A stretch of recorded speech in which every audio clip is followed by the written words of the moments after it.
So hello everyone, welcome to UP board classes. आज हम जो आपका लेसन नंबर 3 है, दो चर वाले रैखिक समीकरण युग्म, इसके जो महत्वपूर्ण बहुविकल्पीय प्रश्न हैं जो कि आपके बोर्ड में 20 नंबर के आते हैं, 20 एमसीक्यू होते हैं ऑल ओवर सिलेबस से। तो उसमें से आपको एक दो क्वेश्चन आपको इस चैप्टर से भी देखने को मिल सकते हैं, क्योंकि ये जो चैप्टर है ये यूनिट आपकी जो 2 है बीजगणित या अलजेब्रा उसका पार्ट है, और यूनिट 2 से ही आपका 18 नंबर का पूछा जाएगा बोर्ड पेपर में। तो ये चैप्टर आपके लिए महत्वपूर्ण होता है। इस यूनिट के जितने भी चैप्टर हैं वो सारे आपके लिए इंपॉर्टेंट चैप्टर हैं, क्योंकि उनसे एमसीक्यू एक या दो क्वेश्चन फंसने, क्योंकि आपके टोटल जो चैप्टर है वो तो 14 से 15 है कि नहीं। अगर हर एक चैप्टर से एक एक एमसीक्यू लेंगे तब भी आपके 15 हो जाएंगे, यानी कि कुछ चैप्टर से उन्हें रिपीट करना होगा। चूंकि इसमें वेटेज ज्यादा है ना, तो यहाँ से रिपीट होने के चांसेस ज्यादा हैं। तो चलिए, बिना किसी देरी करते हुए बढ़ते हैं अपने फर्स्ट क्वेश्चन की तरफ। तो आपका जो फर्स्ट क्वेश्चन दिया गया है वो है कि दो समीकरणें दी गई हैं, इनके युग्म दिए गए हैं, और हमसे पूछ रहा है कि इनके हल हैं कि नहीं है। और हाँ, एक बात और, आप जब इन क्वेश्चंस को सॉल्व कर रहेंगे मेरे साथ तो आपका रिवीजन भी हो जाएगा, क्योंकि कॉन्सेप्ट्स तो आपके वही जो चैप्टर में मैंने पढ़ाए हैं वही तो लगेंगे ना। तो यहाँ पे इक्वेशंस लिखी हुई हैं, ये x plus 2y plus 5 equals to 0, और ये -3x minus 6y plus 1 equals to 0। अगर मैं आपको थोड़ा क्विक रिवाइज करा दूं तो इक्वेशन कैसी होती थी हमारी, a1x प्लस b1y या c1 इक्वल्स टू 0 के फॉर्म में होती थी, और a2x plus b2y plus c2 equals to 0 इस फॉर्म में होती थी कि नहीं होती थी। तो यहाँ से अगर मैं a1 a2 a3 मतलब a1 a2 निकालूं तो वो क्या हो जाएंगे। अगर मैं a1 की बात करूं, यहाँ पे लिख लो a1 1, a2 कितना हो जाएगा माइनस का 3, होगा कि नहीं होगा। इसी तरीके से b1 क्या होगा, b1 आपका हो जाएगा 2, और b2 कितना हो जाएगा, b2 आपका माइनस का 6 हो जाएगा। इसी तरीके से आपका जो ये c1 है ये कितना है 5 है, 5 है कि नहीं, ये देखो यहाँ पे। आप इसको ऐसे इमेजिन कर लो कि यहाँ पे a1x लिखा हुआ है, ये b1y और ये c1। कुछ बच्चे सोच रहे होंगे कि इतना बेसिक तो हमें पता है, लेकिन कुछ बच्चे ऐसे भी होंगे जिन्हें ये बातें नहीं पता होंगी ना, तो उनके लिए मैं बता रहा हूँ कि ऐसा हमें करना होता है, ठीक। तो c1 5 आ गया, और c2 कितना निकल के आ गया, 1 निकल के आ गया। अब हमें क्या करना होता था कि हम इनके अनुपात लेते थे, किनके इनके, a1 अपॉन a2 लेते थे, b1 अपॉन b2 लेते थे, c1 अपॉन c2 लेते थे। तो अगर यहाँ पे देखो तो a1 अपॉन में a2 कितना है, 1 माइनस 1/3 है, और b1 अपॉन में b2 कितना है, ये है हमारा, ये भी 2 से कट करोगे ना तो ये भी -1/3 आ जाएगा। लेकिन हमारा c1 अपॉन c2 कितना है, ये 5/1 है। यानी कि लाइंस अगर मैं इनको लिखूं तो ये ऐसे कुछ, a1 upon a2 equals to b1 upon b2 is not equal to c1 upon c2। इससे क्या प्रूफ हो रहा है कि लाइंस आपकी क्या है, समांतर हैं दोनों, और जब समांतर होती हैं तो कोई हल नहीं होता है, ठीक।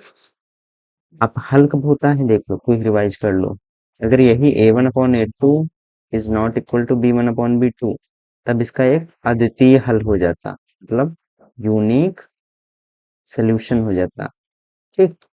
अगर a1 upon a2 is equal to b1 upon b2 is equal to c1 upon c2 होता, तब इसके क्या होते हैं, अनंत हल हो जाते, ठीक। इसके अनंत हल हो जाते, और ठीक दो हल तो कभी हो ही नहीं सकते, क्योंकि ये लीनियर इक्वेशंस है ना। ठीक दो हल कैसे हो जाएंगे, ठीक। दो जगह तो लाइन कट नहीं करेंगी, तो एक ही हल होगा। अब नेक्स्ट क्वेश्चन की तरफ। अब समीकरण ये है और वही क्वेश्चन है। अब मैं आपको पूरा वो नहीं बताऊंगा, मैं डायरेक्ट इसे करूंगा, ठीक। तो अगर मैं a1 अपॉन a2 देखूं तो ये 5/3 है, ठीक। b1 अपॉन b2 देखूं तो ये -15 बाई -9 है, और c1 अपॉन c2 देखूं तो ये 8 अपॉन में 24 और इसको जब वो करोगे तो 5 यहाँ पे आ जाएगा। अब ये आपके मन में डाउट आएगा कि 8 को उधर ले जाएंगे, 24/5 को उधर ले जाएंगे, तो वो माइनस माइनस आएगा तो वो कट जाएगा ना, तो उससे कोई फर्क नहीं पड़ेगा। यहाँ पे इसको हटाओ, 5 या 15, तीनों पची 15 और 3 त्रिका 9, यहाँ से काटो, 8 3 24। देखो तीनों जगह 5/3 ही आ रहा है, 5/3 आ रहा है, यानी कि हमारी कौन सी कंडीशन सेटिस्फाई हो रही है, ये वाली है, 1/8 is equal to B1/B2 is equal to C1/C2, यानी कि लाइन क्या कर रही है, ये संपाती लाइन है, कोइंसिडेंट लाइन है, अतः इनके अपरिमित रूप से अनेक हल होंगे। ठीक, नेक्स्ट क्वेश्चन, समीकरण y equals to 0, y equals to -7 युग्म के। अब अच्छा देखो, यहाँ पे आपको कंफ्यूजन हो रहा होगा कि यहाँ पे x भी नहीं है, तो अगर मैं इसको लिखना चाहूँ तो ये क्या लिखा हुआ है, a1x plus b1y plus C1 equals to 0 लिखा हुआ है। A1 को मैंने 0 बोल दिया, 0 इंटू एक्स प्लस B1 हमारा 1 है, तो 1y प्लस C1 क्या हमारा 0 है।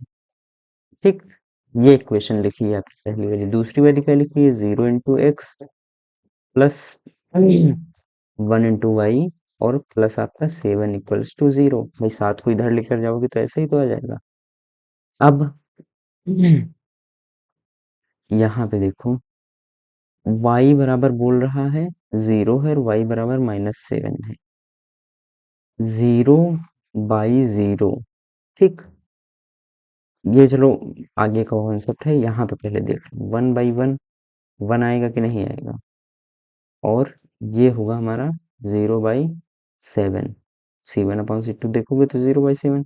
ये क्लियरली हमें दिख रहा है कि ये दोनों इक्वल नहीं है, 0 और 1 तो बराबर होंगे नहीं, तो इसके कोई हल नहीं होंगे। और ये 0 तो अनडिफाइंड ही होता है, मतलब 0/0 आप 1 मत सोच लेना कि 0 0 कट के 1 आ जाएगा, नहीं, ना ही 0 होता है ना ही इन्फिनिटी होता है, ना तो ये 1 होता है ना ही ये 0 होता है ना ही ये इन्फिनिटी होता है।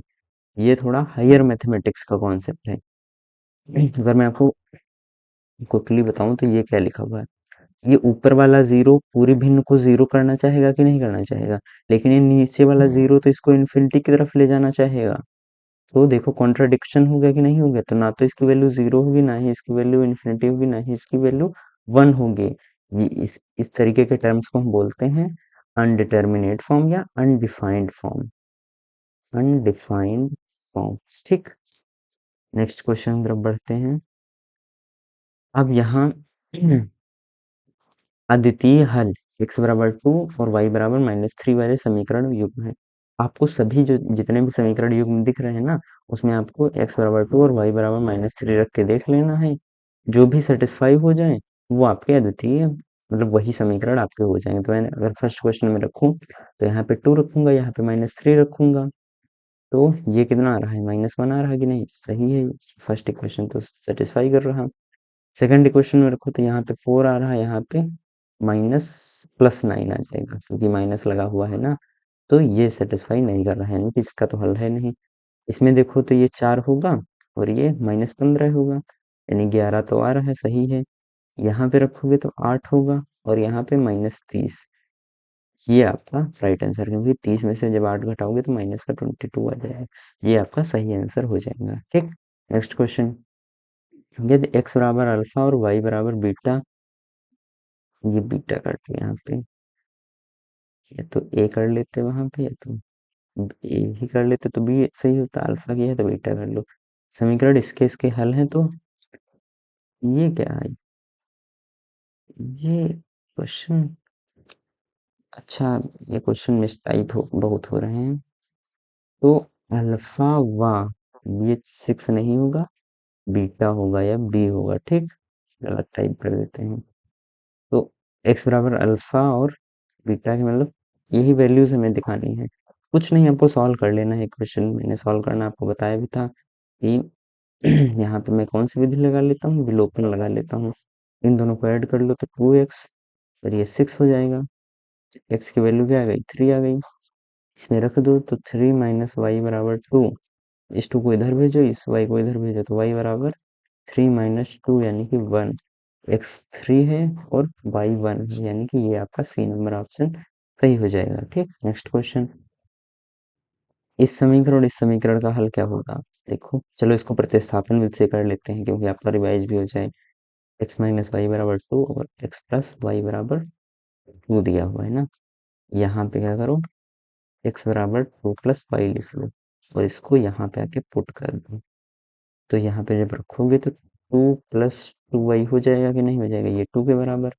अब ये 2 इसमें से घटा दोगे तो 2y की वैल्यू क्या आएगी, 0 आएगी, यानी y बराबर आपका क्या हो गया, 0 हो गया। अब इस y को 0 यहाँ पे रख दो, x माइनस 0 बराबर 2, यानी कि x की वैल्यू क्या है, 2 है। सोल्यूशन आपका क्या बन जाएगा, 2,0, 2,0। नेक्स्ट क्वेश्चन, अरुणा के पास केवल 1 रुपए और 2 रुपए के सिक्के हैं यदि उसके पास कुल 50 सिक्के हैं। कुल धनराशि 75 है तो 1 व 2 के सिक्कों की संख्याएं क्रमशः क्या होंगी?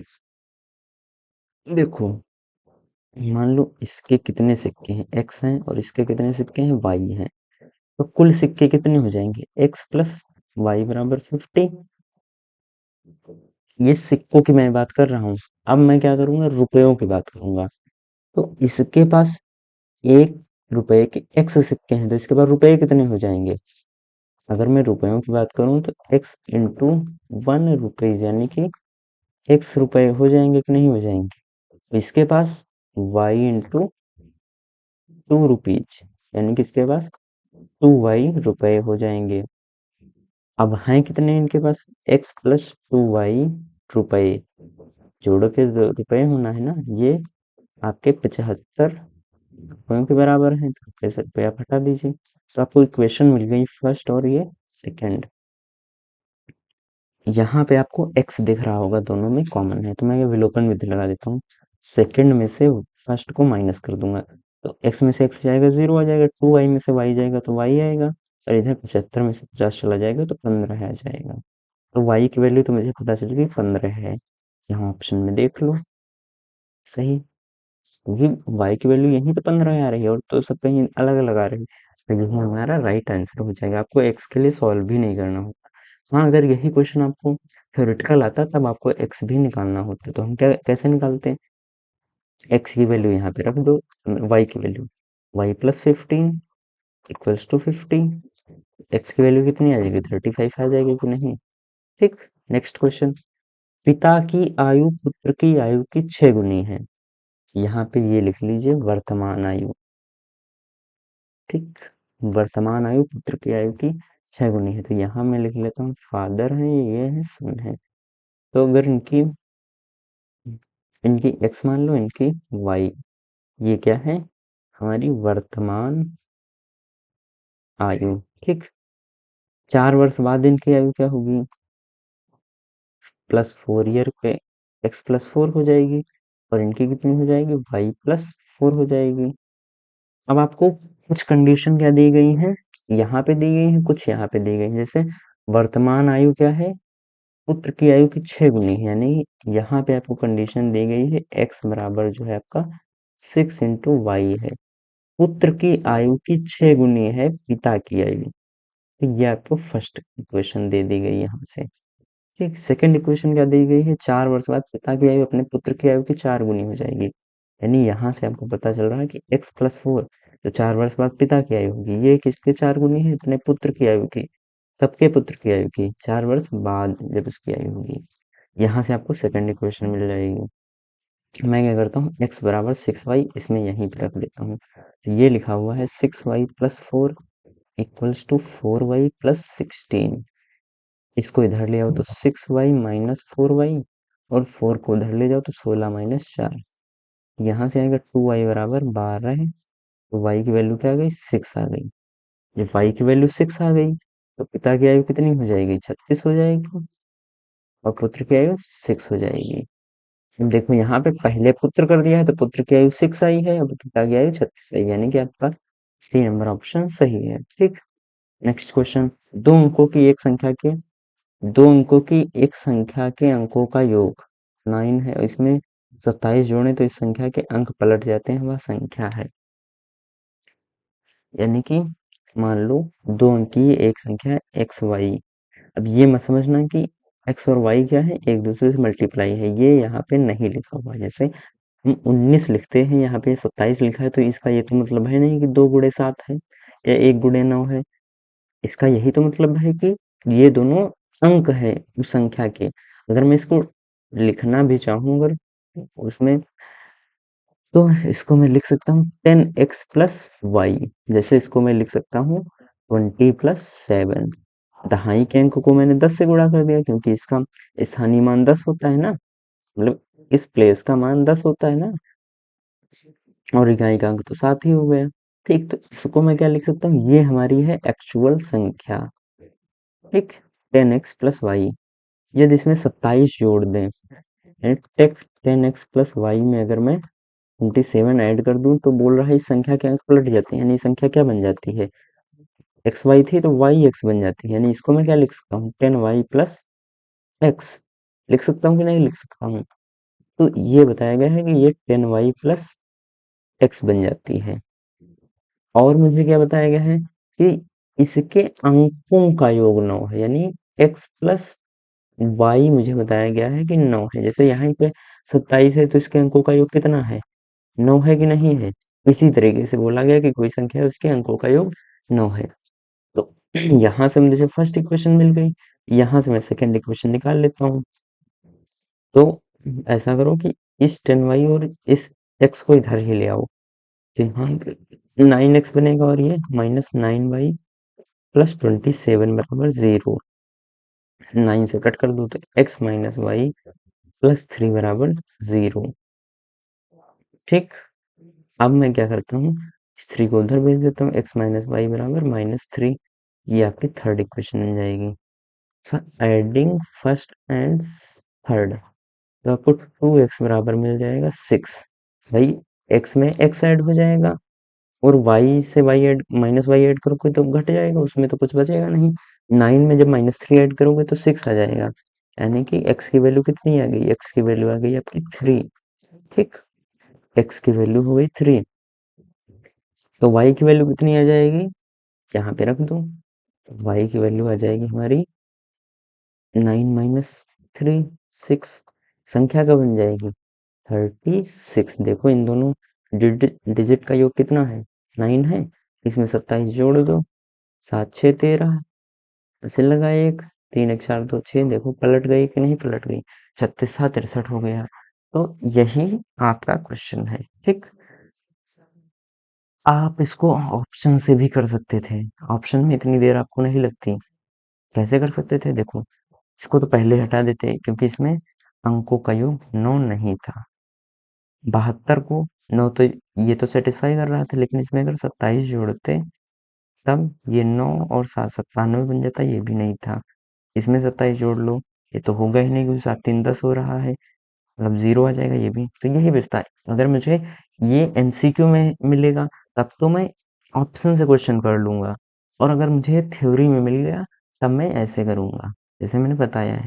क्योंकि ये मैं लेक्चर जो करा रहा हूँ ये आपके रिवीजन के लिए भी है, आप इससे इस क्वेश्चन को थ्योरी में भी सॉल्व करने का तरीका सीख जाएंगे। ठीक, तो यहीं तक आपके क्वेश्चन थे, 9 तक थे। इसके बाद जो अगला चैप्टर होगा उसके मैं इसी तरीके से जो इम्पोर्टेंट एमसीक्यू होंगे ना उनको लेकर आऊंगा और उनको सॉल्व कराऊंगा। ठीक, आई होप आपको ये लेक्चर समझ में आया होगा। अगर लेक्चर समझ में आया है तो आप इस चैनल को सब्सक्राइब कर लें और लाइक कर दें वीडियो को। Thank you very much.